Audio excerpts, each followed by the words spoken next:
hope you guys could hear me. I'm be sitting a little relaxed for this storytelling.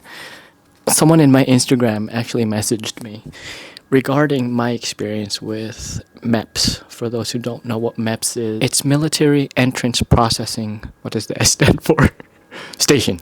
What's really good on Monday ones? Welcome back to the channel. This goes back to when I was doing my in-processing for the Air Force. This was back in 2020. This was when COVID was still, it wasn't rampant, like it was already coming down. Military basically got okays to start allowing people to join, military. This was October of 2020 when I first started my process to get into the Air Force. MEPS was its own experience. For one, when you get to MEPS, like they ask you to come at the butt crack of dawn. They told us to show up at 0400 or something like that, 0400 to 0430. If you know what preferential treatment is, you just know what it's like when someone treat you differently. So as soon as I get there, they ask us to sign papers.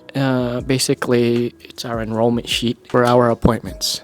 Everyone who was there was coming in as enlisted. And I knew this because they looked young, and everyone assumed that I was going in as enlisted as well. Some of those civilians are really mean.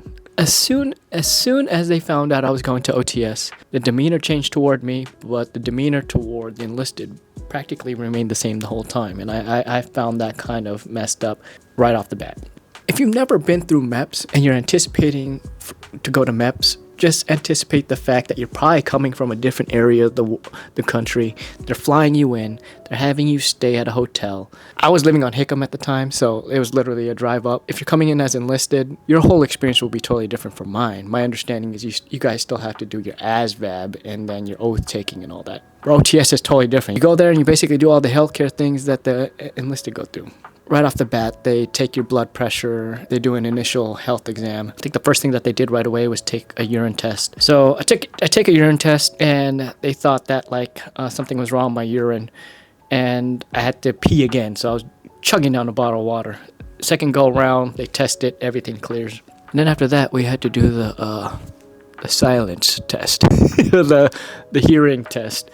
And let me tell you, everything that you hear, you have to control your breathing, because there were times where I was questioning myself if it's whether or not it's my tinnitus or if it was just me imagining like I could hear something, because it's like a very subtle beep when the decibels start to get lower, and you're just like, did I hear something? And that was the revolving theme during that whole time. After that, they took us in to do our vision test. I failed the color proficiency exam with flying colors. I got 1 out of 12 right. And the dude just basically told me, hey man, you're colorblind as hell. So that automatically disqualified me for any flying positions. The thing is, I ended up going to medical.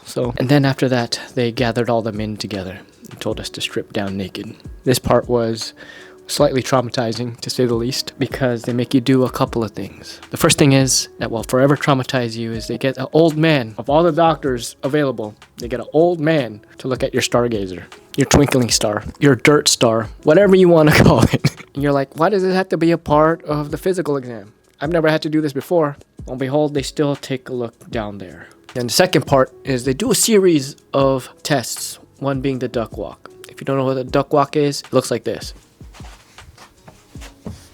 And just a bunch of other physical things. And at the very end, they had me sign a couple things, took some fingerprints, and sent me on my way. I wanted to talk about that because there is an underlying PTSD there. It's the fact that some random old man got to see something that even my wife would never want to see.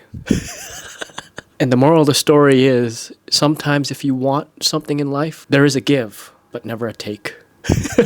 Am I happy where I'm at? Yes. Do I still remember that old man's face from a long time ago? Yes.